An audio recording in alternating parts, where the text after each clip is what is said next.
Have you ever felt like no matter how much you try, peace still slips through your fingers? We live in a world that constantly tells us to do more, prove more, be more. Our calendars are full, our goals never end, and somewhere along the way, many of us began tying our worth to our effort. We start to believe that unless we're pushing harder, we're falling behind. But what if that belief is the very thing holding us back? Buddhist wisdom, gentle yet timeless, offers a different message, one that whispers instead of shouts. It reminds us, what's truly meant for you doesn't need to be chased. It will find you, not when you demand it, but when you're open enough to welcome it. Letting go, in this sense, is not weakness. It's not quitting, it's awakening. And yet, this is a message so easily missed in modern life. Because we've been taught that letting go means we're losing, that surrender is giving up, that softening means we're falling apart. But what if that isn't true? What if letting go is the most courageous thing you can do? What if it's the first step, not backward, but inward? In this video, we'll take a journey through that idea, not to escape the world or your responsibilities, but to see them differently, to stop grasping, to start listening, to realize that maybe the peace you've been chasing has been quietly waiting for you to stop. So if you're tired of running, if you feel like you've tried everything and still feel empty, stay with me. There's another way forward, one that doesn't ask for more effort, just more presence. And sometimes the greatest shift doesn't begin when you try harder. It begins when you finally let go. Let me ask you something.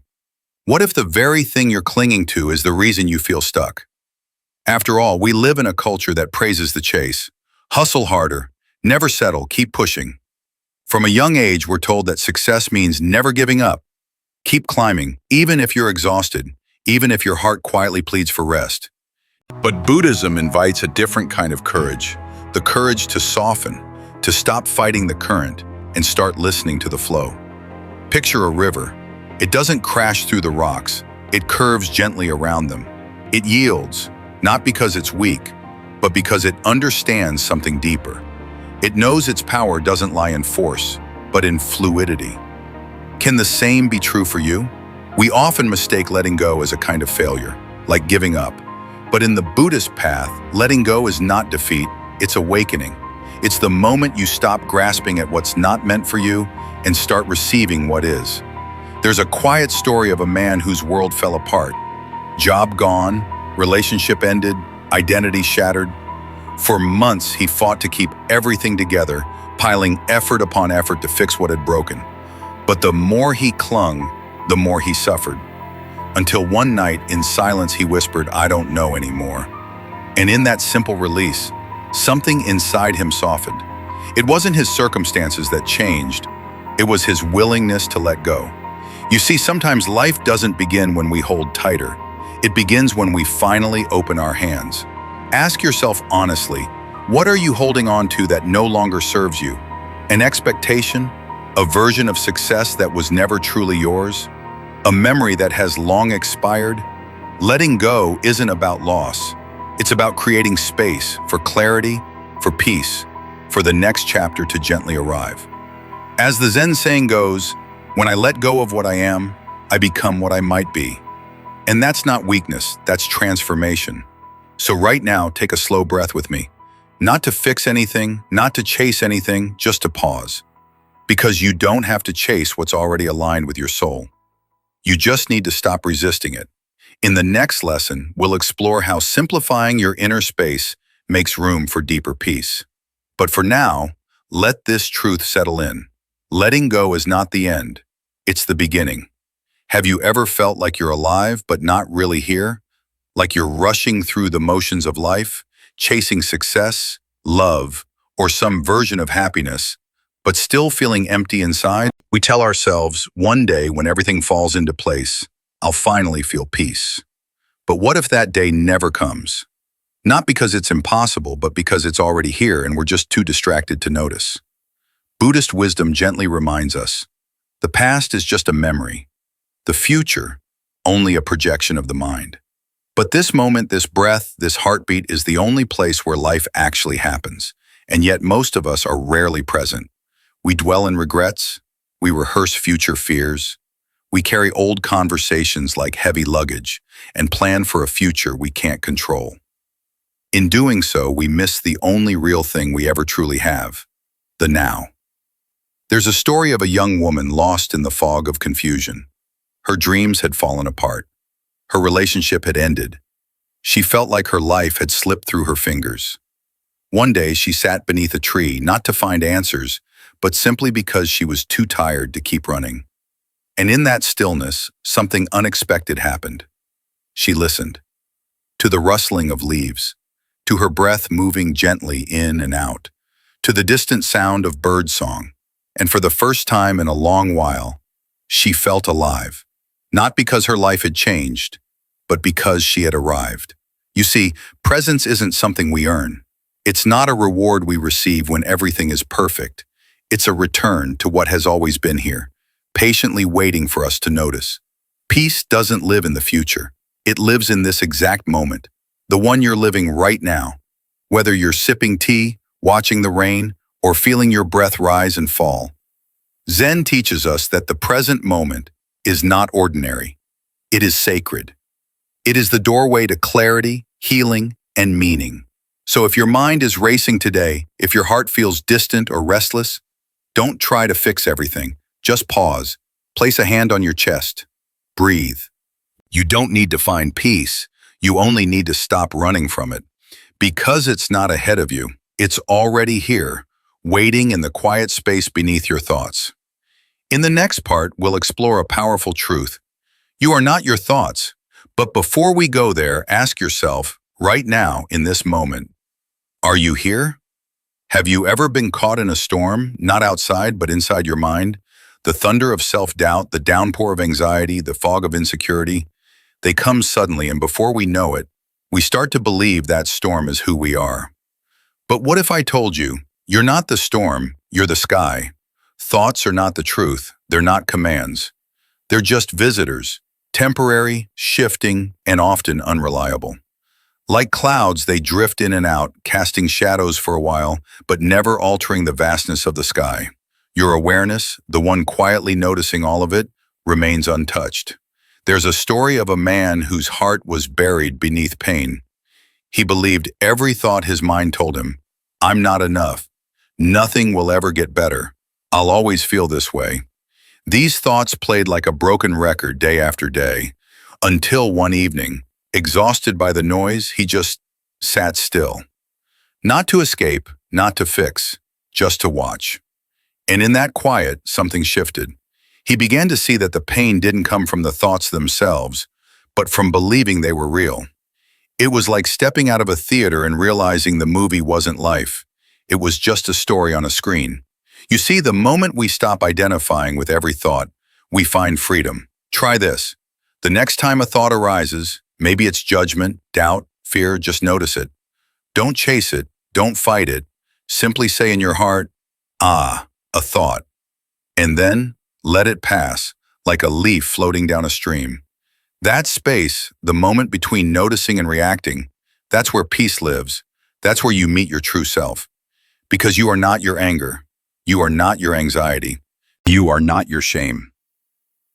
You are the awareness that holds all of it with compassion and calm. Like the open sky that remains untouched by even the wildest storm, your inner stillness is always there, beneath the noise, beneath the weather, waiting. And the more we return to this quiet center, the less power our thoughts hold.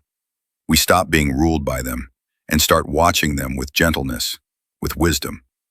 So the next time your mind tells you a story, pause. You don't need to argue with it. You just need to remember who you really are. Not the storm, but the sky. Have you ever noticed how much noise we carry inside? We chase goals, fill our calendars, jump from one task to another, believing that if we just do enough, we'll finally feel complete. But beneath all that movement, there's often a quiet ache, a longing we can't quite name. The truth is, peace doesn't live at the end of a checklist. It's already here, quietly waiting beneath the noise. Think of a lake on a windy day. The surface is chaotic, rippling, and restless. But when the wind settles, the water calms, and in its stillness, it becomes a mirror. It reflects the sky, the stars, the trees. It reflects everything with clarity. Your mind is just like that. When you stop stirring it, it begins to reflect your truth. We're taught to keep moving, to push forward, to figure it all out. But real insight doesn't shout. It whispers, and you can only hear it when you slow down. Stillness isn't about laziness or giving up. It's about creating space. Space where wisdom can rise like morning mist over a quiet field. There's a story about a woman who lost her way. Her job felt hollow. Her relationship had ended. Her sense of purpose faded. She went to a monk, desperate for clarity, and he simply said, "Go sit by the river. Don't ask. Don't plan. Just sit." So she did. At first, the silence was unbearable. Her thoughts screamed, her heart resisted. But slowly, something shifted. In the stillness, she heard something she'd been too busy to notice: herself. Stillness is a homecoming. It's not about answers appearing like magic. It's about finally listening. Listening to your breath, your body, the small voice inside that always knew the way. In that space, you don't have to perform. You just return. So here's a gentle invitation. For 5 minutes today, do nothing. No goals, no fixing, no forcing. Just sit. Let your thoughts rise and fall like waves. Don't chase them. Don't judge them. Just breathe. And in that breath, you may find what you've been running toward all along. You've probably heard it before. What you resist persists. But have you ever noticed how true that feels when you're hurting? The more you try to run away from discomfort, the more it tightens its grip on your heart.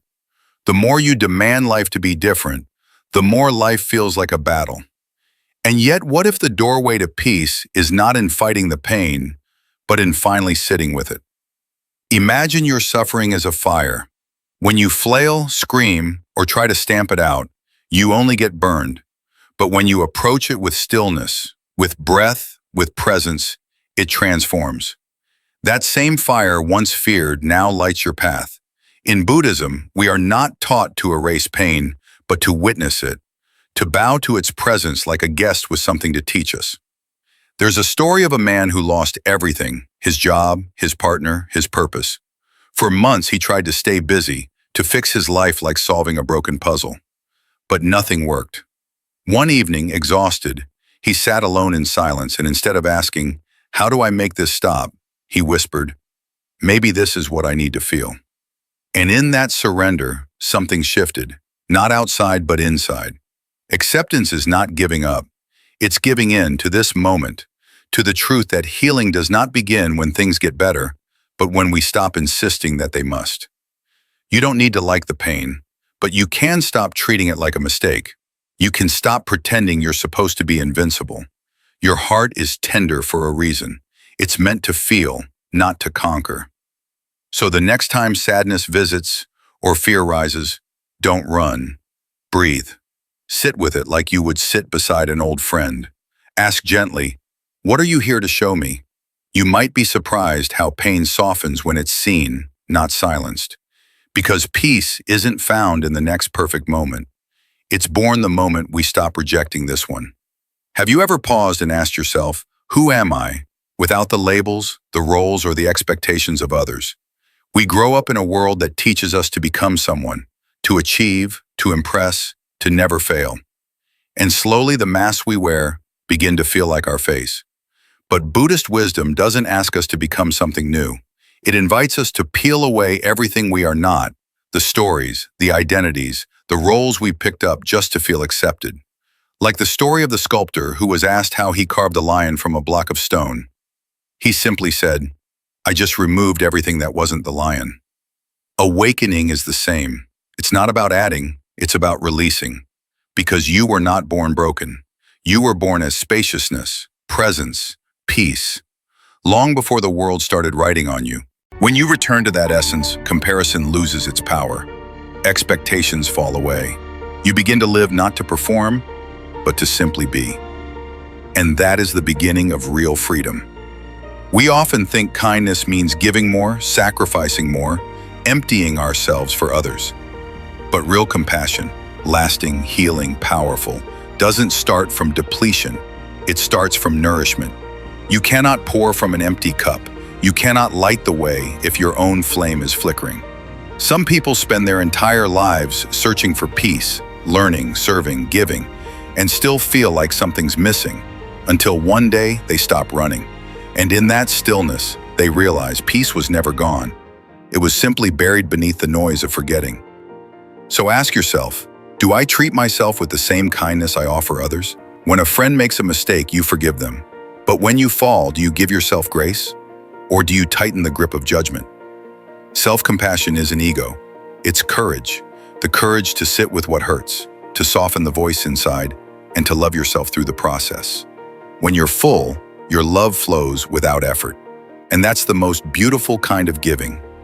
The next time you feel lost or not enough, don't reach outward. Instead, come home to yourself. Peel off the expectations. Release the harshness. Just sit, breathe. And remember, you are never broken. You are simply waiting to be remembered. From the moment we enter this world, we're taught to seek something. Achievement, approval, love, success. As if our wholeness is waiting just one step further. And so we chase, we strive, we mold ourselves into better versions, believing that one day when we're finally enough, we'll feel at peace. But what if peace doesn't come from becoming more, but from remembering who you already are? There's a Zen parable about a student visiting a wise master. The master offers him tea, pouring into the student's cup until it overflows. The student exclaims, "Stop! It's spilling!" The master replies, "So are you. Your life is overflowing with roles, fears, expectations, yet you keep trying to pour in more." You see, the problem isn't that you're not enough. The problem is you've been taught to forget, taught to think worth is something you earn, not something you inherently carry. Like a candle chasing the sun, not knowing it already glows. The world gives you names: overthinker, failure, too sensitive, too loud, not enough. But those are not who you are. They're coats you've worn for too long, until you forgot what your own skin feels like underneath. Buddhist wisdom gently reminds us, your essence has never been broken. Your light has never dimmed. What's needed is not fixing, but shedding, like clouds passing so the sky can remember itself. So pause. What are you still holding that was never yours to begin with? An old belief? Someone else's voice in your head? A version of you you've outgrown? You don't have to become more. You simply need to remove what's blocking your view. Because when you stop chasing a better self, you meet your real self. And in that meeting, you realize you are already whole, already worthy, already enough. Growth still happens, but not from desperation. It blooms from truth. Now imagine this. How would your life feel if you stopped measuring it? If instead of fixing yourself, you honored yourself? If you walked not to reach a destination, but to come home? This isn't about passivity. It's about power. The power that comes from clarity, not chaos. And perhaps the moment you stop trying to shine is the moment your light is finally seen. So as this journey deepens, we come to a natural turning point. Because if you are already whole, why does the mind still pull you away from yourself? Let's explore that next. We've been told all our lives to keep going, move forward, strive, improve, become more. As if peace were waiting at the top of some distant hill, just beyond the next achievement or transformation. But Buddhist wisdom whispers something far gentler and far truer. The path, it says, is not always ahead. Sometimes it begins the moment you stop. In a world obsessed with growth and speed, we often mistake motion for meaning. We run to find ourselves, yet the very act of running is what keeps us from ever arriving. We think we need to change everything, go somewhere new, or abandon who we are to finally feel whole. But perhaps the only thing we ever needed to do was pause, not to fix, not to perform, just to listen. Ask yourself honestly, when was the last time you sat without a goal, without a to-do list, without music, without needing to achieve anything at all? When was the last time you met yourself, not as a project to improve, but as a presence to embrace? Stopping doesn't mean you've failed. It means you've started listening. Not to the voices out there, but to the one within you that has waited patiently, softly, beneath all the noise. It's the shift from who should I become to what part of me have I forgotten. There's a kind of peace that doesn't come from healing every wound. It comes from not running from them anymore. A kind of stillness that doesn't require a mountain retreat or hours of meditation, but simply one sacred moment of being fully here. So here's your practice for today. Just 10 minutes. No phone, no music, no task, no distraction. Sit with yourself. Let the thoughts swirl. Let the discomfort come. Don't resist. Just stay. Because eventually, the breath finds its own rhythm. The body remembers its stillness. The mind, once loud, begins to settle. And in that quiet, beneath it all, you begin to see something with stunning clarity. You were never truly lost. You just hadn't stopped long enough to notice the way back. This isn't about moving forward. This is about returning to your breath, to your being, to the quiet knowing that what you've been searching for was never out there. So stop, not because you've given up, but because you've come home. Maybe you've read countless books, listened to dozens of teachers, searched for peace like a treasure buried at the end of some long road. But what if the truth is simpler and far closer than you ever imagined? What if you were never broken, never behind, just momentarily disconnected from who you already are? What you've just heard in this video isn't a list of rules or techniques. It's a gentle invitation, a quiet reminder that peace is not something you earn, it's something you remember. And remembering doesn't begin with effort. It begins with presence. Each thought, each breath, each pause is a doorway. You can walk through it with fear or with grace. You can react the way you always have or choose to awaken, even if it's just for a moment. This path doesn't ask for perfection, only honesty. Just one moment of stillness can carry more healing than a lifetime of noise. So pause, right now. Let your next breath be slower. Let your heart be softer. Let your presence be enough. If something in this video touched a part of you, if a line stayed with you, if a silence helped you remember, don't keep it to yourself. Like this video, subscribe to the channel, and share it with someone who may need just one deep breath today. Because peace grows when it's passed on. Not forced, not preached, but simply shared. This isn't just another video, it's a doorway. And on the other side is the life that's been quietly waiting for you to come home.